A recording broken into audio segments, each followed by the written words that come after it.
Halo semua, apa kabar? Selamat datang kembali di channel Elite Movie. Mudah-mudahan kita semua dalam keadaan sehat dan dilapangkan segala urusannya. Spesial untuk kalian penikmat konten spoiler. Oke, kali ini gue akan menceritakan sebuah film yang berjudul The Tomor War yang baru rilis di tahun 2021 ini.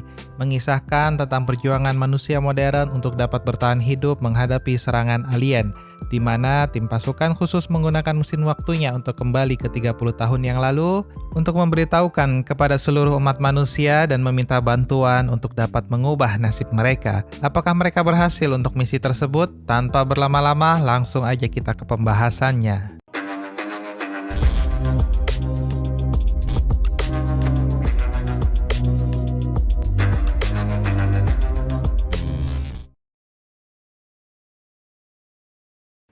Di awal film diketahui pada tahun 2022 terlihat seorang pria memasuki rumahnya, yaitu pemeran utama Dan Forrester, anaknya Muri dan istrinya Lily berkumpul merayakan Natal bersama sambil menyaksikan pertandingan sepak bola. Di tengah pertandingan, seluruh penonton tiba-tiba dikagetkan dengan peristiwa munculnya cahaya terang yang menyilaukan di tengah stadion sehingga menarik perhatian dunia, menghadirkan pasukan khusus lengkap dengan senjata yang mengaku berasal dari masa depan.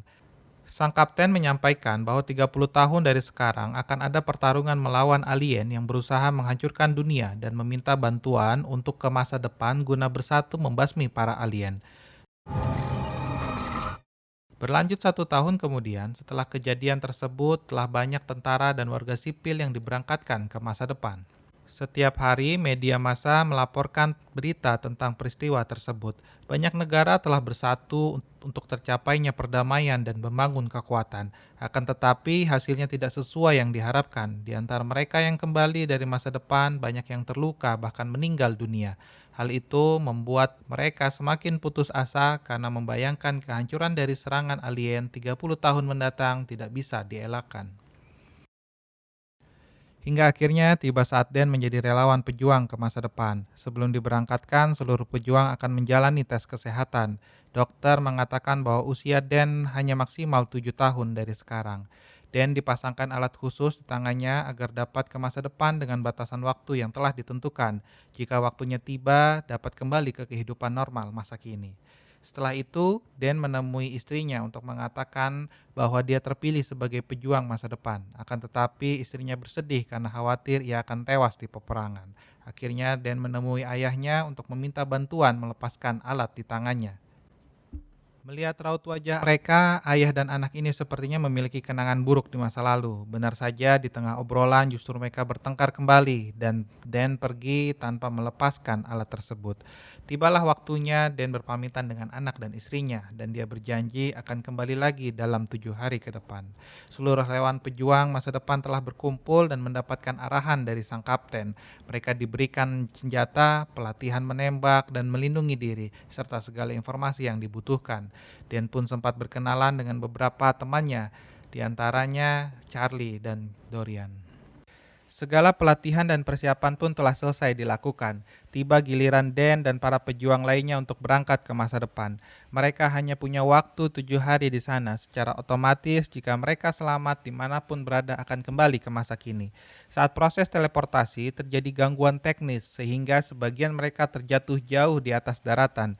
Beruntung Dan dan beberapa pejuang lainnya selamat sehingga mereka bisa melanjutkan perjalanan. Mereka menyaksikan kehancuran kota akibat serangan alien. Tidak lama setelah itu, mereka dihubungi oleh komandan dari masa depan bahwa mereka diminta untuk menyelamatkan para ilmuwan yang berada di sebuah laboratorium. Dan yang memiliki pengalaman dan pendidikan sebagai tentara sebelumnya mencoba memimpin para pejuang lainnya untuk sampai ke lokasi. Dengan segala keterbatasan, akhirnya mereka pun semakin dekat dengan tujuan. Sesampainya di laboratorium tersebut, Dorian mengambil cakar dari alien yang mati di sana untuk dijadikan souvenir. Tidak lama setelah berkeliling di gedung tersebut, mereka menemukan para ilmuwan telah tewas di sana. Mendengar hal tersebut, komandan memerintahkan kepada Dan untuk mengambil serum hasil penelitian di ruang observasi. Setelah mendapatkannya, mereka diperintahkan untuk segera mengantarkan serum tersebut ke markas utama. Saat sedang menuruni tangga, mereka melihat para alien berwujud landak putih sedang mengamati mereka, sehingga pertempuran pun tak bisa dielakkan. Para alien landak putih pun mulai menyerang. Sayangnya mereka sangat sulit untuk dibunuh. Diketahui titik lemah mereka ada pada leher dan perutnya. Beberapa pejuang pun tewas dalam pertempuran tersebut. Di luar gedung pun mereka harus menghadapi lebih banyak alien yang berusaha mengejar mereka. Di sisi lain, komandan memerintahkan para pejuang untuk segera meninggalkan lokasi karena tentara angkatan udara dalam perjalanan membawa bom untuk meledakkan alien tersebut. Beberapa waktu kemudian diketahui hanya Dan, Charlie, dan Dorian yang selamat dari ledakan tersebut. Mereka sempat berbincang sesaat dan saling memberi semangat. Tidak lama setelah itu, Dan dipanggil untuk menemui komandan yang ternyata adalah anaknya sendiri, yaitu Murray Forrester. Ya, 30 tahun mendatang anaknya tumbuh menjadi wanita yang kuat dan cerdas, sehingga dipercaya untuk memimpin pasukan khusus masa depan. Tentu sebagai ayah, Dan pun bangga mengetahui hal tersebut. Komandan sekaligus anaknya itu meminta kepada Dan agar dapat membantunya mencari cara mengalahkan alien untuk menyelamatkan sisa populasi manusia. Para tentara sedang merencanakan penangkapan induk alien untuk menjadi objek penelitian mencari formula yang dapat digunakan untuk memusnahkan alien secara massal. Akhirnya, komandan beserta tim dan Den pun pergi menuju lokasi induk alien. Di tengah perjalanan, komandan menceritakan tentang awal kemunculan alien, di mana Rusia menjadi negara pertama yang diserang alien, dan dengan perkembangbiakannya yang sangat cepat, dalam 3 tahun mereka telah menghancurkan dan menguasai hampir seluruh wilayah bumi. Sampai akhirnya mereka tiba di sarang induk alien, terlihat beberapa prajurit menggunakan senjata api untuk mengendalikan kondisi. Di luar dugaan, induk alien itu sangat kuat dan berhasil melumpuhkan beberapa prajurit di dalam sarangnya. Komandan Muri pun ikut membantu, akan tetapi induk alien tersebut semakin ganas tidak terkendali. Dan yang juga melihat alien lainnya mulai mendekat, berusaha turun membantu komandan dan prajurit lainnya. Dengan bekerja sama tim yang baik, mereka berhasil mengurung alien dan membawanya menggunakan helikopter.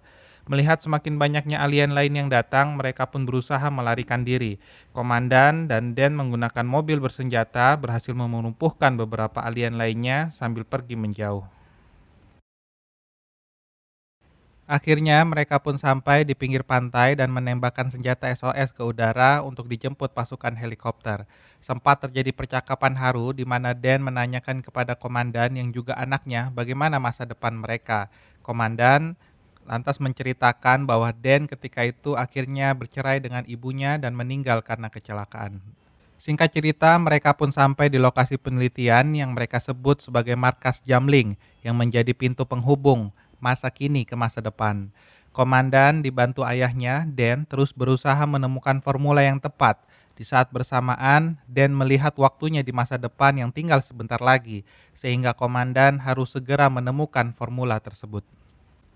Komandan menitipkan pesan kepada Dan jika formula itu berhasil ditemukan, Dan diminta untuk memproduksi massal untuk mencegah perkembangbiakan alien.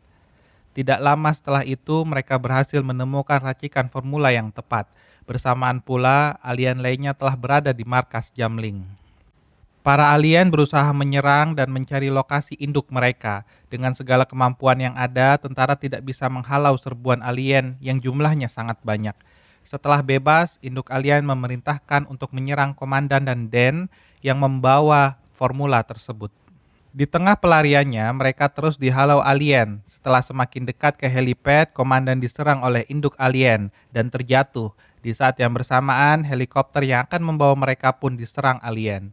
Melihat kondisi tersebut, komandan semakin putus asa. Apa yang mereka lakukan sepertinya akan sia-sia.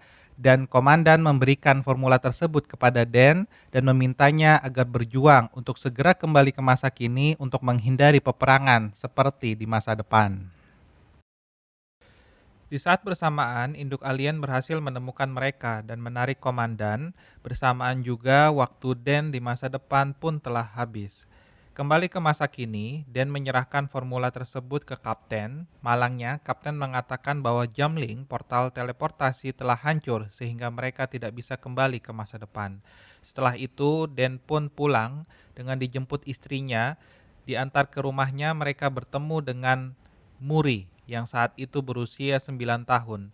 Dan pun kembali membayangkan Muri dewasa, yaitu komandan di masa depan yang tidak bisa dia selamatkan. Malamnya, Dan menceritakan apa yang ia alami ke istrinya dan bertekad peperangan itu tidak akan terjadi karena dia membayangkan betapa mengerikannya pasukan alien tersebut. Dan pun menemui Dorian yang membawa cakar alien saat di laboratorium dan bekerja sama untuk mencari solusi yang bisa dilakukan. Dibantu oleh Charlie, mereka menemukan bahwa ternyata alien itu sudah ada di bumi sejak lama dan berada di suatu tempat yang memiliki suhu di bawah 0 derajat Celcius. Mengetahui hal tersebut, Dan menemui pemerintah untuk meminta bantuan. Akan tetapi, pemerintah tidak mau membantunya karena menganggap penelitian tersebut mustahil ada dan proyek masa depan yang telah pemerintah bangun selama ini tidak bisa dilanjutkan. Dan kembali menemui ayahnya dan meminta bantuan untuk menggunakan pesawat terbang di rumahnya untuk pergi menuju gurun es di Rusia. Keesokan harinya, Dan bersama teman-temannya mempersiapkan segala kebutuhan untuk perjalanan menuju gurun es, di mana mereka harus melakukan misi rahasia, sembunyi-sembunyi mengingat hubungan yang kurang harmonis negaranya dengan Rusia. Dilanjutkan menggunakan mobil salju dan melakukan pencarian dengan elektromagnetik. Setelah beberapa saat ditemukan lokasi yang mencurigakan. Mereka meledakkan dataran es tersebut menggunakan bom sehingga terlihat ada jalur menuju bawah tanah. Mereka menyusuri lorong dan benar saja ditemukan kapal alien yang telah membeku dilapisi es berusia ratusan tahun. Dan teman-temannya masuk hingga sampai ke sarang alien yang sedang tertidur. Mereka langsung menyuntikkan formula yang telah diperbanyak ke alien itu. Benar saja, tidak lama setelah disuntikan, alien tersebut mati dan hancur seketika. Mendengar hal tersebut, malangnya alien lain tiba-tiba terbangun dan berusaha menyerang Dan dan teman-temannya. Dan sebagian alien lainnya melarikan diri. Ayah Dan dan Charlie yang bertugas di luar berusaha membunuh mereka dengan senjata yang telah disiapkan. Karena semakin banyak alien yang terbangun dan mereka tidak sanggup menghabisi seluruhnya, akhirnya Dorian memutuskan meledakkan kapal itu dengan bom yang telah dipasang sebelumnya. Dan ayahnya dan Charlie berhasil selamat, tetapi induk alien ternyata berhasil kabur sehingga mereka berusaha mengejarnya. Hingga sampai di tepi jurang, Dan dan ayahnya terus menembak, tetapi tidak berhasil membunuh alien tersebut. Kabut tebal menghalangi arah pandang mereka sehingga sangat menguntungkan bagi induk alien. Dan ayahnya terus berusaha menyerang dan menghindari serangan alien, tetapi perlawanan mereka tidak sebanding dengan kekuatan yang dimiliki induk alien, sehingga mereka hampir pupus harapan. Sampai akhirnya ayah Dan melukai tangannya hingga berdarah untuk menarik perhatian alien, dengan berkorban untuk terjun ke jurang bersama. Untungnya Dan berhasil menghentikan langkah alien dan memasukkan formula tersebut ke dalam mulutnya. Tidak beberapa lama, tubuh alien mulai hancur, terjatuh, dan mati. Di akhir cerita diperlihatkan Dan, ayahnya, dan Charlie selamat dan berhasil menyelamatkan dunia dari serangan alien. Terima kasih sudah menyaksikan alur cerita singkat The Tomorrow War sampai selesai. Bagaimana menurut kalian? Apakah film ini cukup direkomendasikan? Tulis di kolom komentar ya. Oke, sampai jumpa kembali di video selanjutnya. Pantengin terus ya di channel Elite Movie. Kita akan membahas film-film seru lainnya. See you.